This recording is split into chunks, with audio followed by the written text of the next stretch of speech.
Tiga peristiwa bersejarah yang menumpahkan air mata Soekarno. Sosok Soekarno yang kita kenal adalah pribadi yang tegas, keras, dan sangat berwibawa. Namun di balik sosoknya yang seperti itu, Bapak bangsa ini juga kerap menunjukkan sisi emosionalnya yang lain, yakni menangis. Tercatat, Soekarno pernah menangis pada beberapa kesempatan. Namun sebagai orang besar, Soekarno menangis bukan karena hal-hal sepele, tapi karena kejadian yang benar-benar mengusik batinnya. Kira-kira kejadian apa saja yang mampu melelehkan air mata Bung Karno, seseorang yang keras, tegas, dan sangat berwibawa itu? Yang pertama, Bung Karno menangis saat membacakan Pancasila untuk yang pertama kalinya. Kekalahan Jepang membuat rakyat gegap gempita, termasuk Soekarno yang sudah menantikan kemerdekaan bangsa ini sejak lama. Akhirnya, Jepang pun benar-benar memberikan kemerdekaan kepada Indonesia sebagai hadiah. Meskipun bahagia karena negara ini akan segera lahir, namun sejumlah problem sudah menanti di depan mata, terutama tentang ideologi yang akan dianut negara baru ini nantinya.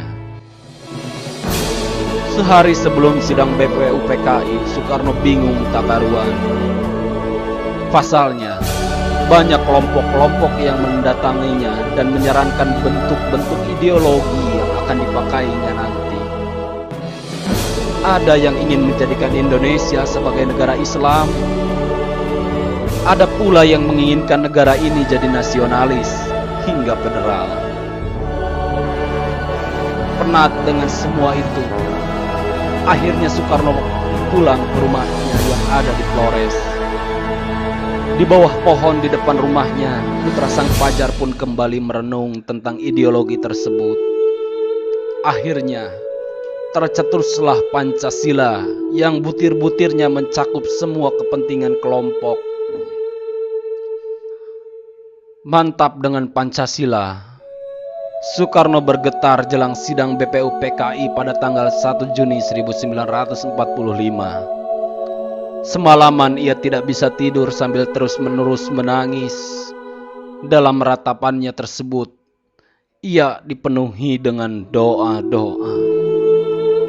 Keesokan harinya pukul 9 pagi, sidang pun dibuka dan Soekarno menyampaikan butir-butir Pancasila yang akan jadi ideologi dasar negara ini. Yang kedua, Soekarno berderai air mata saat akan menghukum mati Kartosuwiryo. Siapapun yang berniat mengancam stabilitas negara dan melakukan pemberontakan, maka sudah seharusnya dihukum. Bahkan jika perlu dihukum mati. Begitulah yang dirasakan banyak orang kala itu ketika pemimpin DITII Kartosuwiryo ditangkap. Dan benar saja, tokoh satu ini benar-benar akan dihukum mati. Tidak ada yang begitu aneh di sini. Namun ketika tahu jika Soekarno yang jadi jalan bagi Kartosuwiryo untuk dihukum, hal tersebut cukup mengusik. Bagaimana tidak, Kartosuwiryo dan Soekarno sudah ibarat saudara. Keduanya sangat dekat ketika masih belajar bersama di rumah Cokroaminoto. Di kediaman tokoh nasional tersebut, keduanya sering sekali bertukar pikiran dalam hal apapun, termasuk berbagi suka dan duka. Pengkhianat Kartosuwiryo yang mendirikan DITII membuat Soekarno kecewa. Bahkan ketika ditangkap dan hendak dihukum mati, sang proklamator itu bingung luar biasa. Masalahnya, ketika itu ia disodori sebuah surat yang isinya adalah persetujuan untuk hukuman mati sang sahabat karib. Berbulan-bulan Soekarno disuguhi kertas tersebut di meja kerjanya, namun ia selalu menyingkirkannya. cepat-cepat, bahkan pernah suatu saat Soekarno melempar kertas tersebut sehingga berserakan di lantai. Bimbang dengan situasi yang dihadapinya, kemudian Megawati membujuk sang ayah agar bisa membedakan urusan hati dan hal-hal kenegaraan. Kartosuwiryo memang sahabat baik, namun eksistensinya membahayakan negara. Setelah itu Soekarno kembali merenung dan akhirnya mantap untuk menandatanganinya.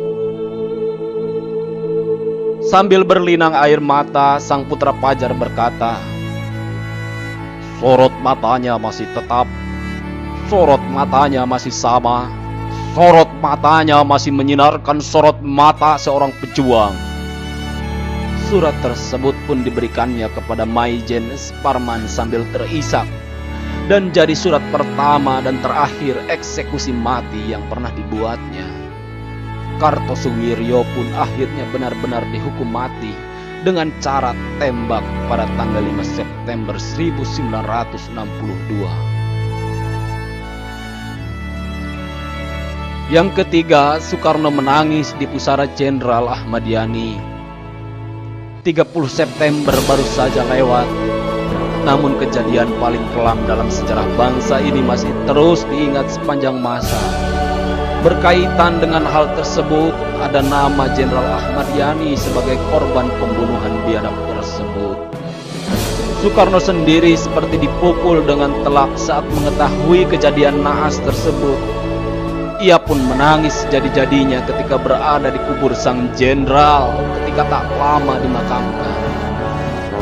Sebenarnya ada hal yang perlu diketahui dari hubungan Soekarno dan Ahmad Yani, sehingga kita bisa mengerti kenapa sang presiden begitu kehilangan sejak kematian sang jenderal. Percaya atau tidak, Ahmad Yani sedianya akan jadi presiden kedua. Secara tersirat, Bung Karno menegaskan hal tersebut dalam sebuah pernyataan. "Yani, kalau kesehatan saya belum membaik, kamu yang jadi presiden." Ketika mengatakan hal tersebut, ada banyak orang yang mengetahuinya. Mulai Sarwo Edi, Ahana Sution, Subandrio, dan Khairul Saleh. Pernyataan tentang rencana pengangkatan Ahmad Yani sebagai presiden juga turut diketahui oleh istri serta anak-anak sang jenderal.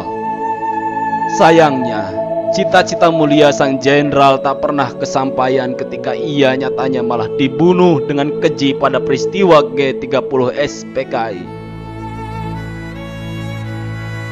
Ada yang mencurigai jika hal ini disengaja karena Ahmad Yani terkenal sama vokalnya seperti Soekarno. Akhirnya, untuk kepentingan segelintir orang dan juga katanya ada intervensi asing, hal tersebut pun dilakukan. Kehilangan pengganti terbaiknya tak pelak membuat Soekarno sangat kecewa. Ia tahu jika belum ada pengganti yang bisa meneruskan amanahnya menjaga bangsa ini, sedangkan dirinya sudah mulai sakit-sakitan.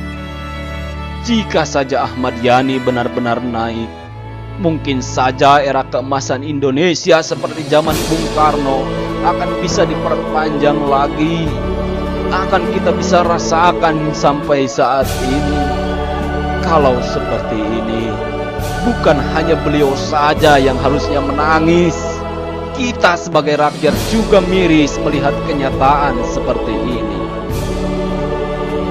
Sebagai orang paling berpengaruh untuk Indonesia, menunjukkan tangis akan sangat menurunkan wibawanya. Namun, sejatinya Soekarno tetaplah seorang manusia biasa. Dihadapkan dengan berbagai konflik batin yang pahit seperti itu, ia pun bisa menangis sejadi-jadinya. Jangankan Soekarno, kita sebagai rakyat yang mengetahui sejarah tersebut, yang mendengarkan sejarah tersebut, mungkin sangat terenyuh melihat fakta pergolakan batin sang bapak proklamator, bapak pendiri bangsa ini. Seperti kata ungkapan Selalu ada sebab kenapa seorang pria menangis. Namun yang pasti, itu adalah karena hal-hal yang sangat berat. Demikianlah 3 sejarah yang dimana mencatat berderainya air mata sang Bapak Proklamator